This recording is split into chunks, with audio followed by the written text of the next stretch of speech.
has re-emerged with a brand new lineup for his band Whitesnake.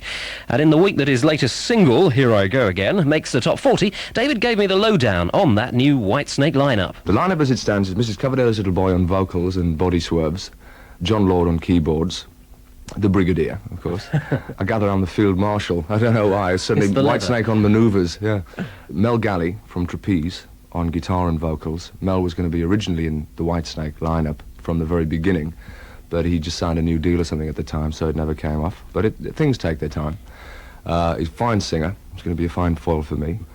Mickey Moody's returned back to the land of the sensible. By the end of '81, I think he was on Mars or something doing a gig, but fortunately he's got it all back together. On bass, Colin Bomber Hodgkinson, who is staggering. It's absolutely phenomenal, and he wants to get his teeth into rock and roll. And what better vehicle than the Whitesnake? I've heard him called the best bass player in Britain. He is. He's frightening. I've seen him play. I don't know how we're going to feature this kind of thing, but I'm going to try. But he can play bass like Hendrix played guitar. It's staggering. I've never seen or heard anything like it.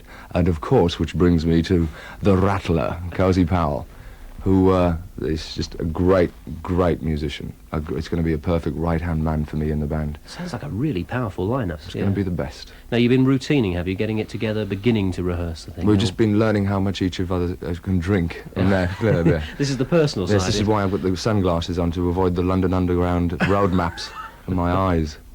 I've just left Powell driving off to the country, absolutely sodden. Being driven back to the country. Oh, absolutely, yes. So when do the actual rehearsals start? Because that's when you're going to actually discover what the chemistry's like, isn't it? Well, we've already had a hint of it, because although I was keeping it real quiet and keeping everybody separate, and they were all under pain of having sharp silver things tied to the parts of the body, just to keep quiet, we did have one jam, which was very, very exciting. You bring it out in me, Richard. The fluffing capacity, yes. The corpsing. And I'm just sort of like a kid with a new toy. Now, all the rumours that went around, were you starting all these spurious rumours about people joining the group? What I did do about August was, because I wasn't allowed under solicitor's instructions to say anything, which was a bit, I didn't like that for the kids in the street, not being able to tell them why it was quiet. But, you know, these things they take their time. I started a game from one question, was who the bleep is in Whitesnake, and then let the media play it themselves, which they did admirably. It's wonderful, isn't it? It's like your Chinese whispers, you know, the way the thing distorts. It was unbelievable. Whitesnake would have looked like Victor Sylvester's orchestra with 50 guitarists and assorted colours on bass, you know. So with the lineup now fixed, what is the next plan? That you've got to get into rehearse, haven't you? We're doing that this weekend. Like, as we talk. Yes. As we talk, yes. Which we're doing, I think we're taking over a film studio, because Powell's got some things. I think he's intending to blow up the stage halfway through with some kind of interval while I go out selling ice cream. I can just see you doing that. Indeed, an usherette, no less. Then we have one day off the next 4 months, and we go throughout the UK on quite a comprehensive British tour. A day off, and start in Helsinki throughout Europe, and then another day off, and we go to Japan, then come back through Asia, Hong Kong, and bang something, and then Australia, I think. So a fairly quiet few months. And then annex the Sudetenland, as a flashback.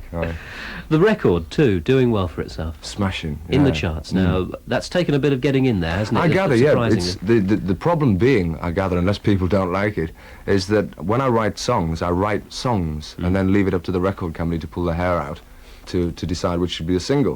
And of course nobody realised until the first week of release it was about 15 minutes long, you know, and you can't edit it, because if you take one piece out it destroys the song, because I like songs, as it were. I think it's one of the best performances by you on record. I think, I'm glad you think so. I think I'm singing better than I've ever done on the new thing. It's like a new lease of life, dear. Now, that lineup on there is just what, session people or the old? No, that's an album that it features the Whitesnake, Bernie Marsden, Neil Murray, Ian Pay, as it was, yeah. Yes. And the only difference being that I brought Mel Galley in to get a vocal identity to carry over into the new band, which worked very, very well. The start of something big, it sounds like to me, really. I believe so.